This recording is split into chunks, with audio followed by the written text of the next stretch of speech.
What's up, guys? It's PIHCAM with HuddleGG, and welcome back to another episode of Ask Huddle. If you guys are new here, this is a series that we do each week where we answer your guys' questions. So if you have a question you'd like answered in a future video, wherever you're watching this, just make sure you leave that question in the comment section below, and we will do our very best to get to it. If you don't see us get to it in a future video, you can always join our free Discord by going to HuddleGG/Discord, and you can ask us there as well. But again, appreciate you being here. Let's dive into this week's episode. And our first question today comes from Sean Thomas, and they ask, how do you stop the motion glitch?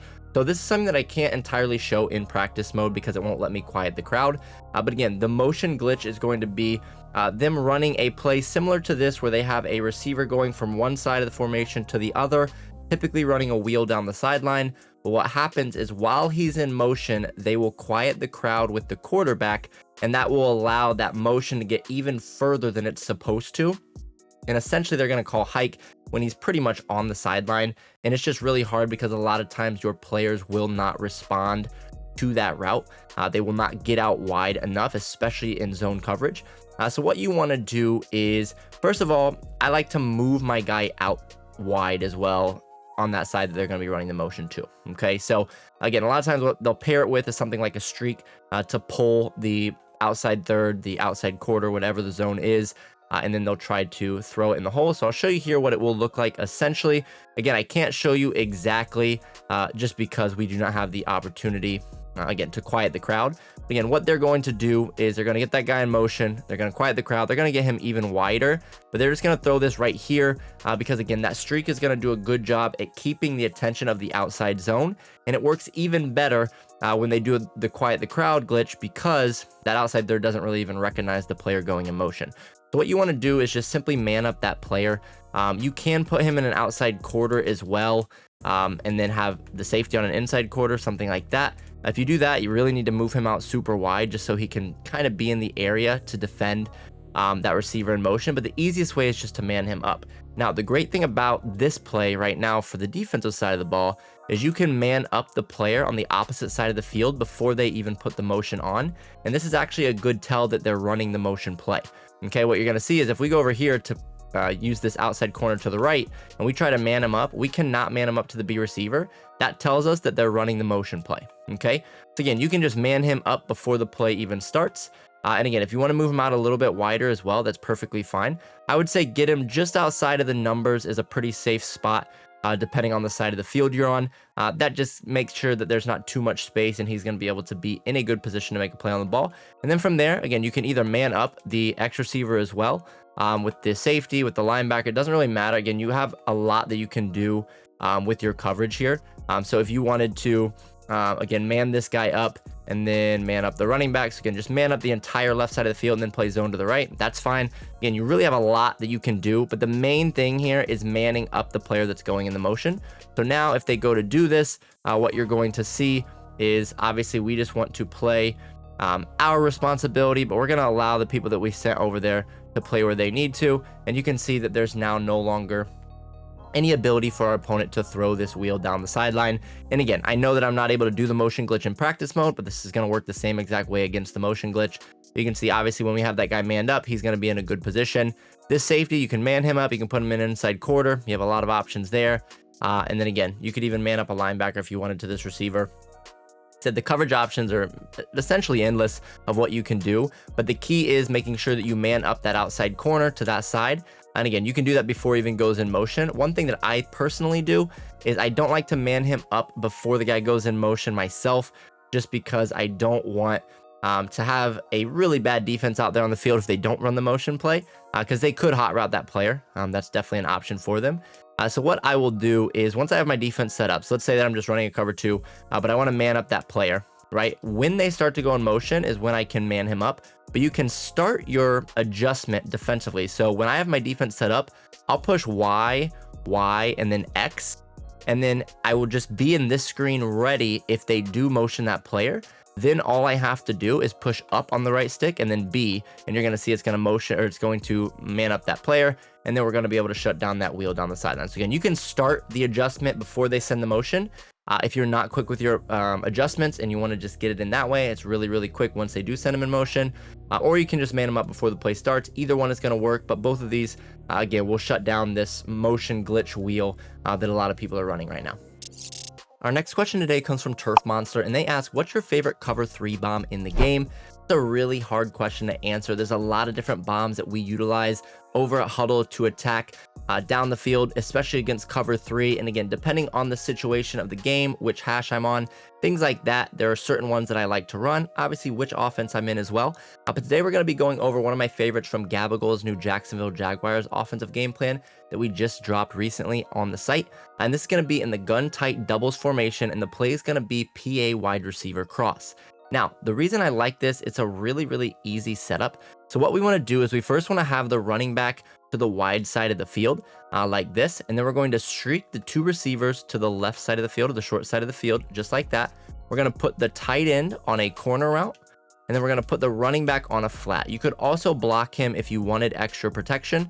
But if you want to send him out as an extra threat, where you now have this nice flood concept to the right side of the field as well, depending how they cover the bomb play, you definitely have that option to do so. The B route, though, is where we're really looking to target and looking to throw it over the top. Okay, so what you're going to see here is when we go to say hike, we're just going to sit here in the pocket. We're going to be patient. We're going to throw that ball, and you're going to see that he's going to be wide open between the safety and the outside third. And let's run it one more time just to show you that it will be consistent here. So again, what we want to do is we want to streak the 2 receivers to the left. We want to put the tight end on a corner, and then we want to put the running back on a flat. If you want, you can use base protection as well. That's up to you, depending on what you're worried about with your opponent sending in terms of pressure. But again, this is what the play art's going to look like. We're going to say hike. We're just going to be patient here. We're going to wait, and you can see that that throw is wide open there. And if we look at the replay, you'll see why this play is so effective. Again, and the key is going to be these 2 streaks to the left side. This is a concept that AntCap's taught over at Huddle for years now. Again, these 2 streaks are going to take the attention of the safety, because again, you think about it, corner is only 1 person. We have 2 people going vertical. So this guy's going to cheat over that way. And that actually leaves this guy running down the seam, and the corner helps widen out the outside third, as you can see here. And that just leaves a wide open area of the field in between that safety and the corner to get ourselves the easy 1-play touchdown. So again, there are a lot of cover 3 bombs that I like in this game. This is one of my favorites, and it's in one of the most popular and most effective offenses right now in Madden. Our next question today comes from Nate J, and they ask, which run concepts do the best to avoid gap shoots? And this is one of my favorite questions, and a really good question. And if you like to run the ball, one thing that can be very frustrating is when your opponent is really good at shooting the gaps, and it can almost feel impossible to run, especially out of shotgun. But the problem isn't really running the ball, but more so the types of runs you're using. So what we want to do to attack players who really like to shoot the gap is we want to use more of a gap style run scheme versus a zone style run scheme. Okay, so what does that mean? There are certain play calls that are going to be zone blocking, and there's going to be certain play calls that are going to be gap scheme or more of a power style blocking. The plays that we want to look to run are going to be things like base, quick base. You're going to have duo, things like ISO, things like halfback power. Those types of runs do a lot better job at picking up gap shooters, and it's more difficult for the defense to even shoot the gap in the first place. So what you're going to see here is we have a quick base call, and I do like this as well, and I like this in power because you have the pulling guard, and you can really follow him to where he's going. So you're going to see here, we're just going to follow that pulling guard. You're going to see we have a lot of space to run the ball there. And again, this is just very, very hard to shoot the gap. Again, if we say hike one more time, you're going to see we just follow that guard, and you can see we have a lot of space to run this football. And again, it's hard for your opponent to shoot this gap. Obviously, I can't shoot the gap and run the ball both in practice mode, but these are the style of runs that you want to utilize. Again, another one that I mentioned is going to be halfback duo. Duo may be my favorite run in the game right now, if I'm being honest. This is one of the best runs out of shotgun. What you're going to see here is it's just different. It kind of looks like an inside zone, and it looks like they can shoot the gap, but our guys peel off the double teams and get to them quickly. Again, this is more of a gap scheme blocking, but you're going to see, again, we're just going to be able to run the ball. Again, it depends what type of formation they're in as well on what's going to be the best bet for you. But you're going to see there how we really have a lot of opportunity to pick the appropriate way that we run based off how aggressive those linebackers are. And again, this is, like I said, one of my favorite runs in the game. It's hard to shoot the gap. It's very, very effective against a lot of the meta defenses, but again, it's because it's more of that gap scheme style run versus a zone scheme. So the runs you want to avoid, I know I mentioned the runs that you want to use. The runs that you want to avoid if your opponent's really good at shooting the gap are things like inside zone, outside zone, and stretch, because again, those have zone blocking, and that's what we're looking to get away from if we're facing somebody that, again, is good at shooting that gap and getting to the running back in the backfield.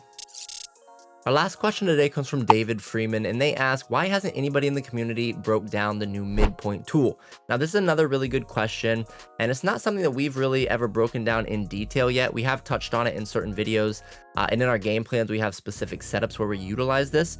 We're going to talk about what it means and how we can most effectively use this. So for those of you that don't know what he's referencing, if you go to your coaching adjustments, at the bottom, we have these 3 new adjustments this year with our safeties. We can change the safety depth, the safety width, and then the safety midpoint. So the safety midpoint is really going to tell us where they're going to align on the field based off of where we're at on the field and also what formation our opponent is in. So if we go through our options here, you're going to see the first one is left, which is going to align the safeties to the left hash. The second one is right. That's going to align the safeties to the right hash. Those first 2 are pretty self-explanatory. The next one is going to be strong. This is going to align the safeties to the passing strength. Okay, so if they're in a 3-by-1 formation, it's going to align those safeties more towards the 3 receiver side. Weak is going to be the opposite of that, where if they're in a 3-by-1 formation, it's going to align those safeties to the solo receiver side. Field is going to be aligning those safeties to the wide side of the field. So if you are on the left hash, no matter what formation they're in, it's going to align those safeties more to the right. And then boundary is going to be the short side of the field. So again, the opposite of the wide side of the field. So if they're on the left hash, it's going to align those safeties more to the left hash as well. Now, when this is effective and when we can utilize this, in my opinion, the best time to use it is when you're running a 1-high safety look. So something like cover 3. So if we come out in a cover 3 defense here real quick, you're going to see that if they're in a 3-by-1 formation, you can see that safety, this deep middle of the field safety, is going to be right in the middle of the field. But this leaves the right seam a little bit vulnerable. Okay, so you're going to see here that in this look, this area right here could be a little vulnerable just because the safety has so far to get there. And also that linebacker there here in the yellow has a lot of space to get all the way over here. And a lot of times you can give up some quick throws there in the seam if your opponent is running there. So what I like to do is not simply just use the midpoint feature, but I also like to use the depth feature as well.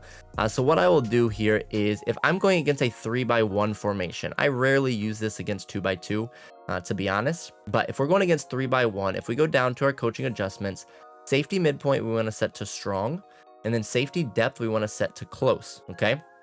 Now, close is going to align those safeties 8 yards off the line, as you can see there. I don't like to go tight. I think that's a little too close to the line of scrimmage with only 5 yards. We want to give our safety a little bit of space to play defense.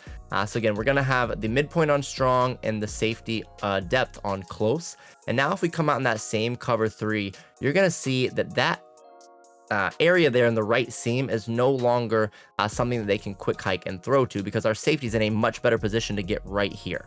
Okay, so again, before we set these adjustments, he was starting back here, right? So again, there's a lot of room and a lot of opening there to the right side of the field. But when we do this with the strong midpoint and then the close on the depth, you're going to see that he's in a lot better position to take that away there to the right side of the screen. So again, if they would look to throw something quick over here, we're going to have a safety that's in the area and obviously can make a play on the ball. Whereas if he's starting back deep where he's like 15, 18 yards off the ball and he's directly in the middle of the field, he's actually not going to be able to make it to that play unless they throw it late. But if they throw it on time, they're going to find a window. It's harder to find the window here if we set it this way. So again, when we're running 1-high safety looks is when I like to utilize it the most. And I like to utilize it against 3-by-1 formations and set it to strong. I don't really use the other ones a whole lot, to be honest. Again, because based off the formation and where we're at on the field, our opponent can really get us in a bad alignment.